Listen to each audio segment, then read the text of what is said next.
Well, good morning. All right, if you were here for Chase's talk last night, I'm not sure I'm going to hit level 6, but I will do my best. What he did for winsomeness, I'm going to do for evangelism. So, we might get there.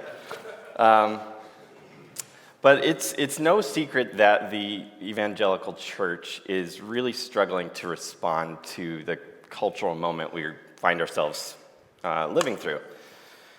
Our evangelical institutions that flourished during positive world and neutral world, to use Aaron Renn's 3 worlds of evangelism framework, they've almost without exception failed to really address many of our most pressing cultural battles, and even at times found themselves on the wrong side of those battles. Evangelical leaders stubbornly refuse to acknowledge that there has even been a shift, that anything has changed. The world's always been hostile to us. There's nothing different. Just keep being winsome and press on. While other leaders capitulate to cultural pressures and the spirit of the age. This leaves your average evangelical in the pew, adrift in a culture that is growing increasingly hostile to the things of God. And where are the resources helping those Christians? Where are the, like we had, questions last night, where are the resources helping us think through when to speak, when to stay silent? Where are the resources helping parents know how to navigate friendships with their kids when friends are coming out as transgender? Like, how do you walk through that? I'd like to suggest that one of the reasons that the church has, or the evangelical church in particular, has failed to really meet this cultural moment where we're at, and is really floundering at a time when wickedness is running rampant, is that we have made an idol of evangelism. And that's a dangerous thing to say in a group of evangelicals, because evangelicals love evangelism. It is kind of the lens through which we view everything. It's how we measure our success in ministry. It informs every decision we make. It's how we evaluate which activities to be involved with. And it's become such second nature for evangelicals to think through that lens. We often even grab it as an excuse, like a trump card. When we want to make a decision, we will pull out the trump card of evangelism and use that to kind of justify what we want to do. Like, honey, I really think we need this boat because think of all the evangelism we can do on the lake this summer.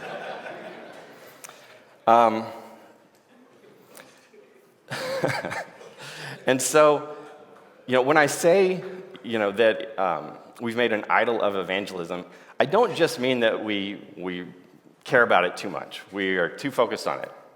Because there is a trend in the gospel-centered world over the last few years to kind of label everything that we have any passion about or anything that we care about or enthusiastic about as an idol. And I don't want to do that here.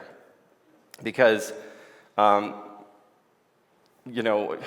lot of that has been overdone, and I think you can, by over-relying on the idol of whatever, family, marriage, you can kind of steer people toward a kind of Christian Buddhism that is just devoid of any sort of desire or emotions or, things to be enthusiastic about.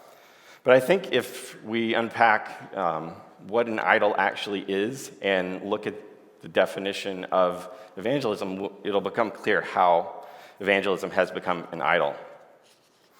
My favorite definition, a lot of people go to Keller for, in his book, Counterfeit Gods, when talking about idols, but I prefer Piper's definition. He says that an idol is anything that we come to rely on for some blessing or help or guidance in the place of wholehearted reliance on the true and living God.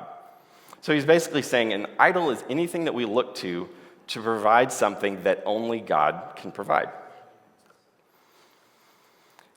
And when we apply that to evangelism, we have to ask ourselves, how How could evangelism be an idol, according to that definition? It's kind of like saying you've made an idol out of obeying God. But if we look at what is evangelism, if you were to ask a random sampling of evangelicals to define it, hopefully there's going to be most evangelicals would acknowledge that it involves sharing the gospel. It's not evangelism if you're not sharing the gospel. But hopefully most evangelicals would get that correct. But you're also going to hear people talk about different strategies, maybe relational evangelism or street corner preaching. A lot of people look at their Sunday morning service as an evangelistic opportunity, inviting people to church so they can hear the gospel. But most definitions are also going to say something about making converts. That, the goal of evangelism, we want to see people come to the Lord. We want to see them make decisions for Christ or follow Jesus, give their life to the Lord. Whatever, however they phrase that, we tend to look at conversions as the goal. That's why we evangelize. But it's important to remember that the work of evangelism is not to make converts. The work of evangelism is to share the gospel. The results are not up to us. Making converts is what God does. He replaces the heart of stone with a heart of flesh. He plucks people out of darkness and into his marvelous light. It is the gospel that is the power of God to salvation. And I think where evangelism becomes an idol is when we look to our work of evangelism to provide something that only God can provide, namely conversions. And this incorrect idolatry of evangelism, looking to our efforts to provide, to make conversions, has really left the church unprepared for the cultural changes we're living through. And I want to go over 4 different ways in which that idol of evangelism has really neutered the church and left us where we're at. So the first thing, when we make an idol of evangelism, and we make that the measuring stick for how we're doing, when conversions are our measure of success, we tend to neglect discipleship. What we've done is we've reduced the Great Commission down to purely evangelism. If we're Great Commission Baptists, that means, we want to focus strictly on sharing the gospel and,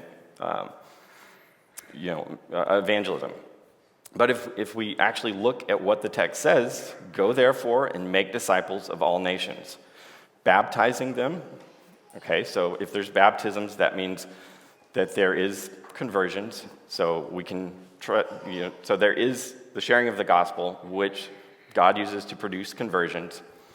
But it goes on to say, teaching them to observe all that I have commanded you. And we often forget that part of the Great Commission. That's discipleship. Evangelism is only one part of the Great Commission. And we gravitate to it because it's the easy one to measure. Like, how are we doing? Well, we baptized this many people. And so, but discipleship, it's harder to measure. That's something that's measured in faithfulness over time. And so it doesn't, meet our kind of instant gratification or, it doesn't, tell us how we're doing. It's harder to know. And that's not to say that the evangelical church has just completely bailed on discipleship. There's plenty of books about, how to improve your marriage, parenting books, have all kinds of studies on how to read the Bible, how to study, how to pray.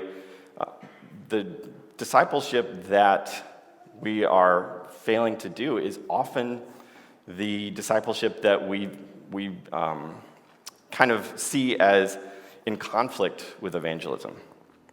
So if we structure our Sunday morning service on reaching the lost, well, that passage, we probably don't want to preach on that. We don't want to provide discipleship on biblical sexuality because there might be lost people there. But evangelism is not at odds with the other commands of Scripture.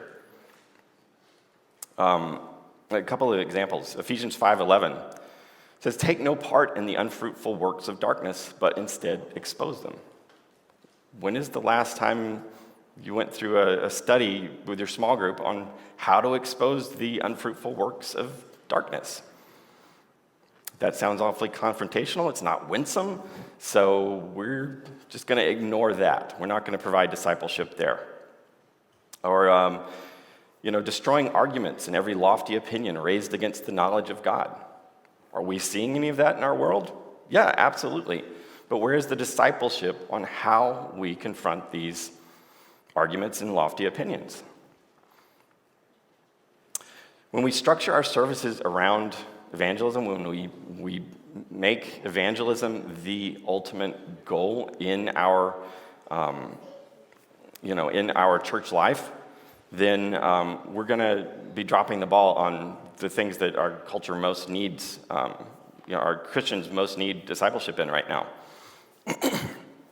And so the solution to this, we've got to start prioritizing discipleship on the things that we're currently facing. I like to use the analogy that there's, we need to be students of the culture to be able to be discerning, to see where the church needs discipleship. And so I liken it to a burning building. We can see there's a building burning over here, and there's people in the building, and we see other people headed to that building. They're on the same path to enter that building, but we will not disciple these people away from the burning building because there's people in the burning building that we really want to reach. And if we do that, they haven't recognized that they're in the burning building yet, and so we ignore discipling, these people. Example: there are more and more videos online of women in their late 30s who have pursued career, who have believed the lies that fulfillment is found in a career, and they're waking up in their late 30s and realizing this is not fulfilling, and I want to be a wife and mother, and I'm afraid that opportunity has passed me by. I'm not going to have children. But in the church, we're neglecting to recognize that real aspect, that thing that's happening in culture, but we don't disciple our young women to consider that. We encourage them, no, don't get married too young. Go off, figure out your career first, and there's plenty of time for that. So that's just one example. The second area, and this is where I'll spend the bulk of the talk. When we make an idol of evangelism and we look to ourselves, it's our job to make converts, is we have embraced an attractional model of ministry. In the 80s and 90s, the church growth movement, this is really the idea that fueled that. They looked at a lot of sales and marketing techniques from the business world, and they started applying those to the church, and really shifted the message from one of the gospel being about sin and repentance and rescue from God's wrath, and basically turned Jesus and Christianity into a product to sell. And so when you are selling a product, it's more about how is this product beneficial to you. So you think about, you end up thinking about what's your target audience, what would be appealing to the people you're trying to reach. And over time, that has kind of homogenized into this kind of Platonic ideal of what a non-Christian is. Like, we tend to think all non-Christians are leftists, all non-Christians, are cultural elites that are upwardly mobile. And if we're going to reach them, then we have to present these, we have to sell Christianity in this way. And that turns Jesus into a product. It changes the message. to close the sale. We're highlighting the benefits. Here's how Jesus can make your life better. Here's how Jesus can, improve your marriage or help you with your kids. And so we, in positive world and neutral world, that was incredibly successful. Like if we're looking purely at numbers, this was the era of the mega church. The churches were exploding, really just by taking a message to the world of here's how Jesus can make your life better. But as we've transitioned into negative world, it changes the dynamic quite dramatically. When you are selling a product to people who are unaware of your product or apathetic about your product, you want to highlight the product's benefits. And so sales and marketing is your go-to. Let's market this product. But when your product is defective or even harmful, maybe it's caused some injuries, then you've got a different problem. Your problem, at that point, you don't call sales and marketing, hey, we need to sell more of these products that people hate. You call public relations.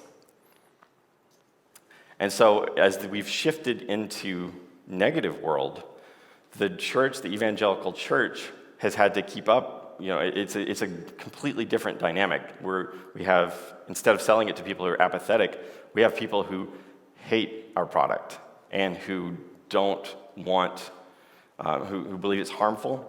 They grew up in purity culture and that damaged them. So now so the church has begun to respond to that, as if the church was a PR firm for God, as if he was a temperamental celebrity who has said some insensitive things in the past, and he used to be really angry and mean, but he's doing this new thing now, and he's all about love, and it causes us to soften the message. So instead of highlighting the benefits of Christianity, where we can still, all those things are true, this new dynamic we find ourselves in, the only way to appeal to people who hate your product is to make the product less offensive. So we soften the message to minimize offense. David Wales, an author who wrote a lot about the church growth movement, he wrote this back in 2004. He says, the evangelical church for some time has been slowly but inexorably stripping itself of its truth, doctrine, and discipline. In that process, it is stripping itself of the very things which would make it distinctive in this culture. Those things that would give it a place from which to speak, and those things that would give it something to proclaim. So while the cultural drift is one that is opening up a chasm between itself and Christian faith, Christians, by their techniques for growth and their compromises with the spirit of the age, are in effect trying to close that chasm in order to be successful. The more the culture abandons truth and goodness, which are absolute, the less the evangelical church speaks about truth and goodness, which are absolute. We've developed the ability to, so this was written in 2004. And so, the chasm between the world and Christianity at the time, and we look back with fondness on those times. So the chasm now is like breadths of galaxies. And so the progressive Christians are running as fast as they can, ditching everything they can to try and, close that gap between Christianity and the world. You don't like hell? Okay, we can scrap that. You don't like biblical sexuality? That's out of here too. If we just hold on to the resurrection, we can get rid of the Old Testament, whatever. Just please, give Jesus a chance. And so that's to be expected with the progressives. We've seen that, someone mentioned the fundamentalist modernists. That was the approach back in the 20s. But even conservative churches that want to hold on to the Bible can fall prey to this. We've become adept at what I call speaking to be misunderstood. And that's where we say something that we want the world to hear one way, that we're okay if they misunderstand us. An example of this, I recently saw a clip of Rick Warren on TV, and he was asked point blank, does homosexuality send you to hell? And he responded, said, no, homosexuality does not send you to hell. Rejecting the grace of God sends you to hell. And so the person interviewing him followed up and says, so gay people will go to heaven if they accept Christ? He says, absolutely. Did he say anything unscriptural? No. If a homosexual repents of their sin and accepts Christ, they will go to heaven. But what did the person listening to that hear?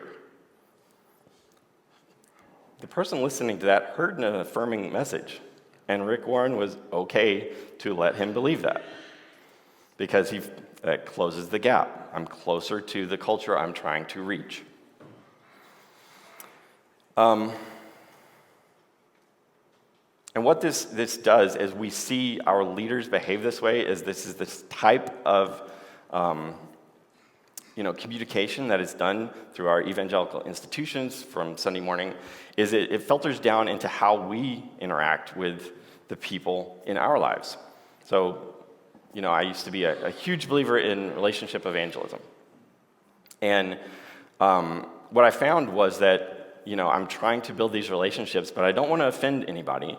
So I kind of smile and nod when something comes up, or if something comes up I disagree with, I try and change the subject. Anything to avoid letting my real beliefs, be communicated.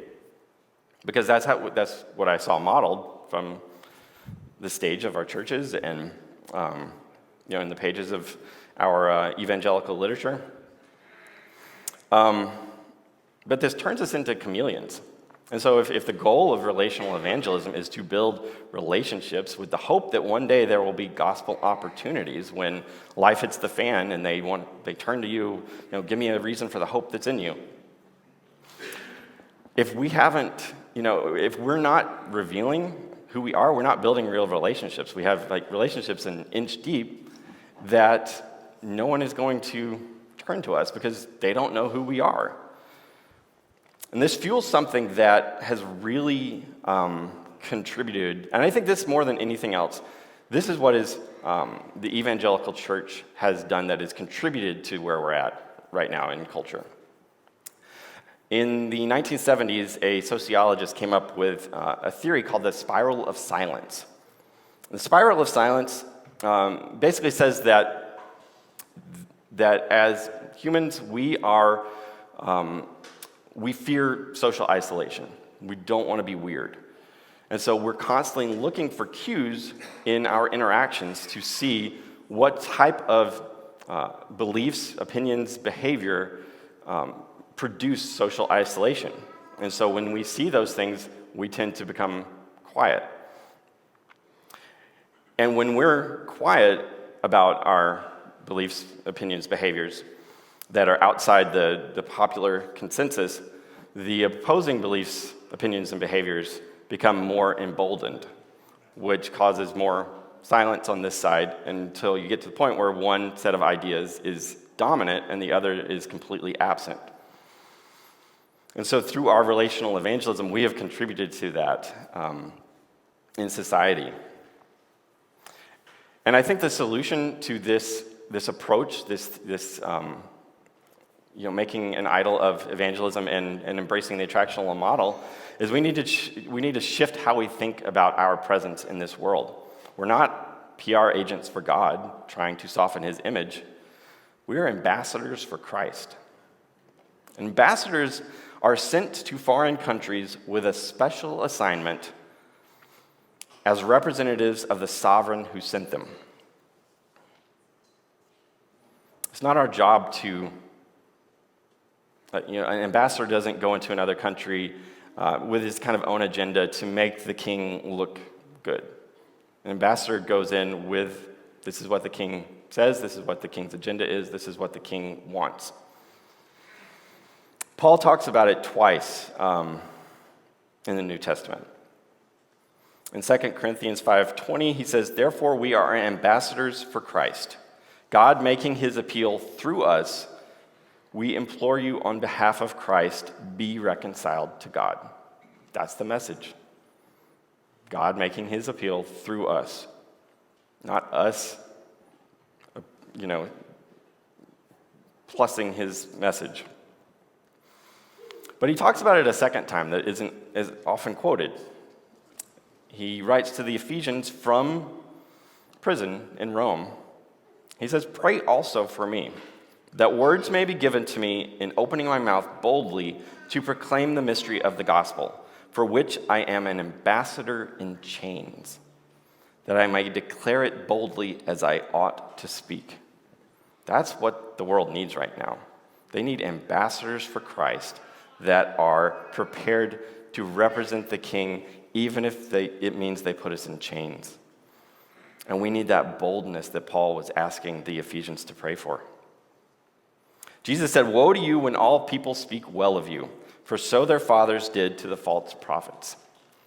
We are not going to change the world's opinion of Jesus. We are not going to make it palatable to people who are perishing. In Corinthians it says that the cross of Christ is folly to those who are perishing. You're not going to PR that and massage that into something that is suddenly attractive unless God is doing a work in their hearts. So let's deliver that message and leave the results to God. We need to speak to be understood. Going back to the Rick Warren example, there is no excuse if someone asked you what the Bible says about something or what you believe about something.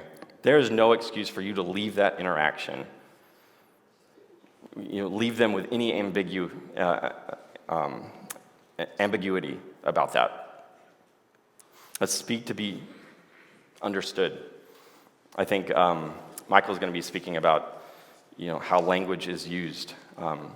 We need to be aware of that and be aware of how our listeners hear what we're saying and make sure that they have an understanding. We need to be faithful in those things. And then in our personal interactions, we need to let our yes be yes and our no be no. When we're building relationships with people, we need to resist that spiral of silence. We need to be, Bible talks about it as the fear of man. Like, we don't need to give in to the fear of man. It may be that God is using you to, build relationships that are going to be based, when we have that in mind of this is what the non-Christian is, we can tailor our message to what they have. But you don't know what people think, because other people, non-Christians, get caught into the spiral of silence as well. So it may be that if you're brave enough to say, actually, I have a different opinion about that, they may respond with, "You too? Oh, I thought I was the only one." And that is what C.S. Lewis said, that's the moment of friendship is built. But it may be that they find your views abhorrent and don't want that relationship.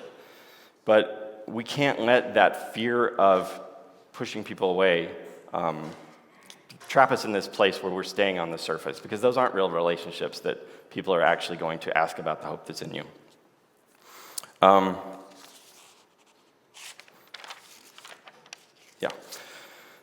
The third area where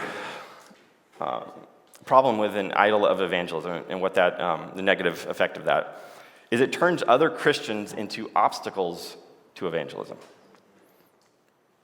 So if we're responsible for making converts and we've got this in mind of what non-Christians need to hear and need to see, this is where the idea of public witness comes in. Like this witness that all of us Christians have, collectively together. If we're doing our best to present a certain face on Christianity, and then Uncle Bob shows up with his MAGA hat on, suddenly he's threatening to undo the work I've been doing to reach people. And so instead of proclaiming the message, I direct my attention over here to tell Bob, cut it out. You're hurting our public witness. And this is how you end up with people writing Sunday newsletters every Sunday, correcting the church, because it's in opposition to their conception of evangelism and what is required to actually reach people right now. This is also, what's responsible for the tone policing we see so much. Why is it that so many Christians who are reluctant to call out dangerous teaching are always the first to tone police other Christians? So it's, they're timid, and we need to grant good faith and believe the best until it's someone who is, not appealing to their target audience. And then it's like, no, we got to crush that. It's really the spirit of the Pharisees. When the Pharisees finally had enough of Jesus and decided they needed to murder him, they said, if we let him go on like this, everyone will believe in him, and the Romans will come and take away both our place and our nation. And that's what we have. We see a lot of Christians that are like, we're going to lose our influence if they keep talking this way. We've got to embrace Christian liberty. If it's not our job to make converts, it's our job to present the gospel. God is going to use a variety of different means to do that, a variety of different strategies. There is no one size fits all. And we need to recognize that and know that whatever Bob's doing over here is not going to keep anyone from coming to Jesus that God has, if God's working in their life. We saw this a lot during COVID with the love your neighbor. If you love your neighbor, you'll do this. I think perhaps early on there was a lot of concern about actually loving your neighbor, but at some point it kind of morphed into you're hurting our public witness if you don't go along with this. And I think we've got to be really, really careful not to trample on Christian liberty.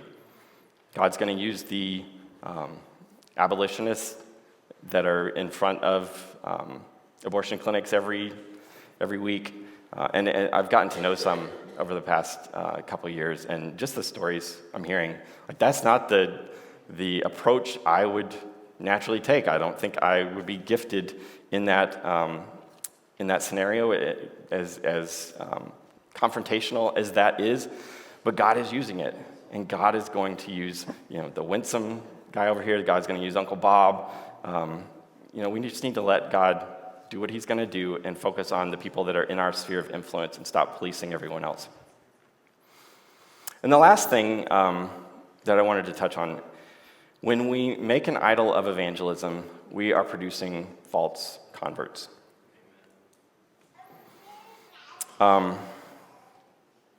J.I. Packer wrote in Evangelism and the Sovereignty of God, he says, Jesus did not desire to make disciples under false pretenses.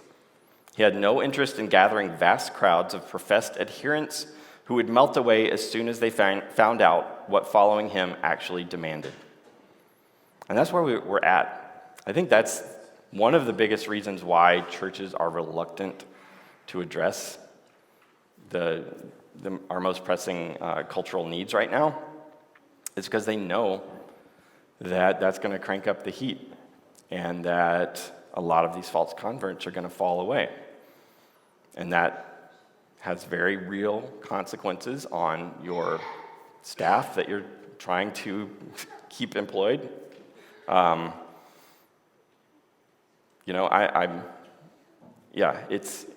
It's a difficult situation for pastors. So I like to have a lot of grace on pastors, but at some point we've got to trust God and begin seeing the situation we're in with with clear eyes. My friend James Wood gave a talk last year at the Negative World Conference called Sheep, Fools, and Wolves. And I think he actually turned it into an American Reformer piece as well. But in that, he says that we have 3 types of people in our church, and we need to start recognizing that. We have the sheep who are starving. They want to be fed. They're in woke workplaces. They are, seeing the stuff that's being taught at schools and unsure what to do about it. They're starving. They need discipleship. They need guidance. Then you have fools who may or may not be Christian. They may be baby Christians, or they may be people who are open to the gospel, just haven't actually been converted yet. And they are being led astray by the ideology of the world. It sounds good to them because they're not being corrected and discipled on Sunday morning. And then the third group of people we have in our church are the wolves that have come in pushing an agenda and are trying to devour the sheep and the fools. And we need to be unapologetic in running them off. We need to guard the flock. And yeah, there's more I could say there, but I would just direct you to James Wood's talk last year on that. It's really helpful. But lest I do not want anyone to hear me saying we shouldn't be concerned about evangelism. That is not at all what I'm saying. We've got to think about it correctly, though. It's not about making converts, it's about sharing a message. And we have an incredible opportunity in front of us. Like Chase was saying last night, there's an openness to the gospel in places that don't fit that paradigm, that